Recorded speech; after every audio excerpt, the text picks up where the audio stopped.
Hey everyone, in this video we're gonna show you how to fix slow download speeds on Windows 11 so you can get your files and updates a lot faster. So first, simply try restarting your router and PC. So it sounds simple, but it actually clears out a lot of temporary network issues that slow everything down. Next, you can also check if Windows is running any background updates.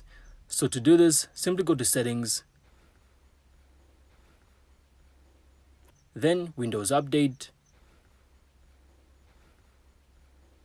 and from here you then have to pause any updates temporarily, so this alone instantly frees up any bandwidth. Now you can also try turning off delivery optimization. So simply go to Settings,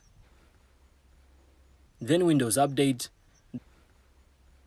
then Advanced Options, then Delivery Optimization. From there, you can then turn it off so your PC isn't sharing any bandwidth with other devices. So if you're still slow, you can also try opening Task Manager and close any apps using your network.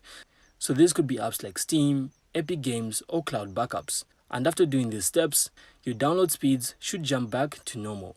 So that's really it. So that's all we had for this video. I really hope you found this insightful, and if you did, make sure to leave a like and of course subscribe. Then we'll see you on the next one.